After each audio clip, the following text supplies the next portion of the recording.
नमस्कार दोस्तों, मेरे चैनल भक्ति भाव टीवी में आपका स्वागत है। महाभारत में एक बहुत ही मार्मिक प्रसंग आता है, जब युद्ध से ठीक पहले माता कुंती अपने ज्येष्ठ पुत्र कर्ण से मिलने जाती हैं। तब कुंती कर्ण को बताती हैं कि वो वास्तव में उनका ही पुत्र है और पांडवों का बड़ा भाई है।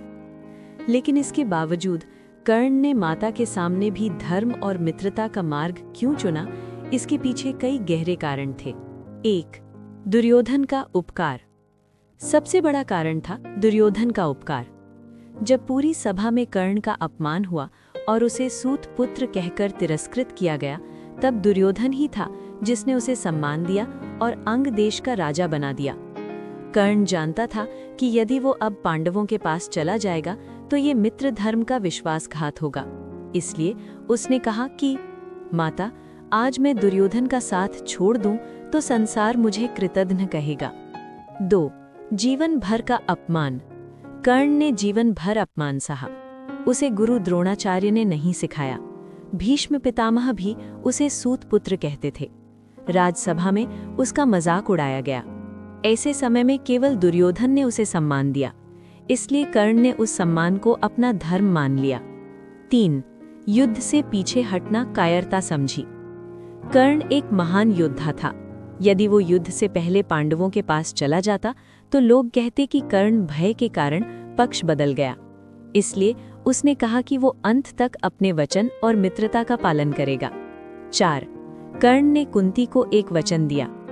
कर्ण ने अपनी माता को पूरी तरह निराश भी नहीं किया। उसने कहा, माता, आपके 5 पुत्र थे और 5 ही रहेंगे। या तो अर्जुन जीवित रहेगा या मैं।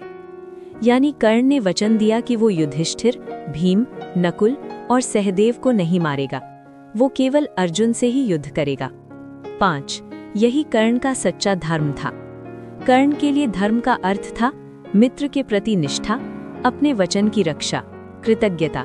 इसीलिए उसने अपनी जन्मदात्री माता के सामने भी मित्र धर्म और वचन धर्म को चुना। इसीलिए महाभारत में कर्ण को दानवीर ही नहीं बल्कि वचनवीर भी कहा जाता है। जब माता कुंती के सामने भी कर्ण ने धर्म को चुना। एक भावुक महाकाव्य प्रसंग। महाभारत का युद्ध आरंभ होने वाला था। कुरुक्षेत्र की भूमि पर युद्ध की आहट सुनाई देने लगी थी। चारों ओर शंखनाद की तैयारी थी। एक ओर थे 5 पांडव, दूसरी ओर विशाल कौरव सेना। परंतु इस महायुद्ध से पहले एक ऐसा क्षण आया जिसने एक माँ के हृदय को तोड़ दिया और एक पुत्र के धर्म की परीक्षा ले ली। ये प्रसंग है माता कुंती और उनके ज्येष्ठ पुत्र कर्ण के मिलन का। सूर्य उदय का वो शांत क्षण। एक सुबह कर्ण गंगा तट पर खड़े होकर सूर्य देव की आराधना कर रहे थे। सूर्य पुत्र थे, इसलिए प्रतिदिन सूर्योदय के समय वो अपने पिता सूर्य देव को प्रणाम करते थे।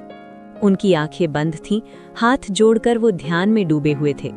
उसी समय थोड़ी दूरी पर एक स्त्री खड़ी थी जिसकी आंखों में आंसू थे और हृदय में भारी पीड़ा। वो स्त्री कोई और नहीं बल्कि कर्ण की जन्मदात्री माता कुंती थीं। कुंती धीरे धीरे आगे बढ़ी। उनके कदम कांप रहे थे। वर्षों से छुपा हुआ एक सत्य आज उनके होठों पर आने वाला था। माँ की आंखों में आंसू। जब कर्ण की आराधना समाप्त हुई, उन्होंने पीछे मुड़कर देखा। सामने खड़ी स्त्री को देखकर कर्ण तुरंत झुक गए। माता, आप कौन हैं? आप इस सूत पुत्र के पास किस उद्देश्य से आई हैं? कुंती का हृदय ये शब्द सुनकर कांप उठा। सूत पुत्र। जिसे संसार सूत पुत्र कहता था, वो वास्तव में उनका ही पुत्र था। कुंती की आंखों से आंसू बहने लगे। उन्होंने कांपती आवाज में कहा, कर्ण, तुम सूत पुत्र नहीं हो, तुम राजवंशी हो, तुम मेरे पुत्र हो। ये सुनते ही कर्ण जैसे पत्थर बन गए। जन्म का रहस्य। कुंती ने कर्ण को पूरा सत्य बताया। उन्होंने कहा, युवावस्था में मुझे ऋषि दुर्वासा से एक वरदान मिला था जिससे मैं किसी भी देवता को बुला सकती थी। बालपन की जिज्ञासा में मैंने सूर्य देव का आह्वान किया, तब तुम्हारा जन्म हुआ। परंतु समाज के भय से मुझे तुम्हें एक टोकरी में रखकर नदी में बहाना पड़ा। कुंती रोने लगी। कर्ण, तुम पांडवों से भी बड़े हो। तुम युधिष्ठिर, भीम, नकुल और सहदेव के बड़े भाई हो। ये सुनकर कर्ण की आंखें भी भर आईं। कर्ण का दर्द। कर्ण धीरे धीरे बोले, माता, यदि ये सत्य है तो आपने मुझे बचपन में क्यों नहीं अपनाया? जब पूरी दुनिया मुझे सूत पुत्र कहकर अपमानित कर रही थी, तब आप कहाँ थीं? कर्ण की आवाज में वर्षों का दर्द था। उन्होंने कहा, जब गुरु द्रोणाचार्य ने मुझे शिक्षा देने से मना कर दिया, जब सभा में मेरा अपमान हुआ, जब मुझे तिरस्कार मिला, तब कोई भी मेरे साथ नहीं था। दुर्योधन का उपकार। कर्ण ने आगे कहा, उस समय केवल एक व्यक्ति था जिसने मुझे सम्मान दिया, वो था दुर्योधन। उसने मुझे अंग देश का राजा बनाया, मुझे मित्र कहा, मुझे सम्मान दिया। कर्ण की आंखों में दृढ़ता आ गई। माता, आज मैं दुर्योधन का साथ छोड़ दूं तो संसार मुझे कृतज्ञ कहेगा। कुंती की विनती। कुंती रोते हुए कहने लगी, कर्ण, ये युद्ध मत लड़ो, अपने भाइयों के पास आ जाओ, तुम पांडवों के राजा बन सकते हो। युधिष्ठिर भी तुम्हारे चरणों में झुक जाएंगे। परंतु कर्ण शांत खड़े रहे। कुछ क्षणों तक मौन रहा। कर्ण का धर्म। फिर कर्ण ने गहरी सांस ली और कहा, माता, अब बहुत देर हो चुकी है, मैं दुर्योधन का साथ नहीं छोड़ सकता। उसने मुझे सम्मान दिया है, मैं उसके विश्वास को नहीं तोड़ सकता। यदि मैं आज पांडवों के पास चला जाऊं तो संसार मुझे कृतज्ञ कहेगा। कर्ण के शब्दों में अटूट दृढ़ता थी। कर्ण का वचन। फिर कर्ण ने कुंती की ओर देखकर कहा, माता, मैं आपको एक वचन देता हूं। आपके 5 पुत्र थे और 5 ही रहेंगे, या तो अर्जुन जीवित रहेगा या मैं। यानी कर्ण ने वचन दिया कि वो युधिष्ठिर, भीम, नकुल और सहदेव को नहीं मारेगा, वो केवल अर्जुन से ही युद्ध करेगा। माँ का टूटा हुआ हृदय। ये सुनकर कुंती फूट फूट कर रो पड़ी। उन्होंने समझ लिया कि उनका पुत्र अब अपने धर्म से पीछे नहीं हटेगा।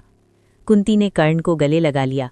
वर्षों बाद माँ और पुत्र का मिलन हुआ, पर यह मिलन भी बिछड़ने के दर्द से भरा था। कर्ण ने झुककर अपनी माता के चरण स्पर्श किए। कुंती धीरे धीरे वहां से चली गईं। उनके कदम भारी थे, क्योंकि वो जानती थीं कि आने वाले युद्ध में उनका एक पुत्र दूसरे पुत्र से लड़ने वाला है। कर्ण का महान धर्म। उस दिन कर्ण ने सिद्ध कर दिया कि उसके लिए धर्म का अर्थ था मित्र के प्रति निष्ठा, अपने वचन की रक्षा, कृतज्ञता। इसीलिए उसने अपनी जन्मदात्री माता के सामने भी मित्र धर्म और वचन धर्म को चुना। जब कर्ण की मृत्यु के बाद कुंती ने बताया, वो मेरा पुत्र था। महाभारत का युद्ध समाप्त हो चुका था। कुरुक्षेत्र की धूल अब शांत हो चुकी थी, परंतु पांडवों के हृदय में तूफान चल रहा था। उन्हें अभी अभी पता चला था कि जिसे वे जीवन भर अपना शत्रु समझते रहे थे, वही उनका बड़ा भाई था कर्ण। विशेषकर अर्जुन और युधिष्ठिर गहरे दुख में डूबे हुए थे। तभी उनके पास आए भगवान कृष्ण। पांडवों का प्रश्न। युधिष्ठिर ने दुखी होकर कृष्ण से कहा, मधुसूदन, यदि कर्ण इतना महान था तो उसका जीवन इतने दुखों से भरा क्यों था? क्यों उसे जीवन भर अपमान और अन्याय सहना पड़ा? कृष्ण ने गहरी मुस्कान के साथ पांडवों की ओर देखा, फिर धीरे से बोले, तुम सबने केवल कर्ण का पराक्रम देखा है, पर उसकी महानता को नहीं समझा। कर्ण का सबसे बड़ा गुण।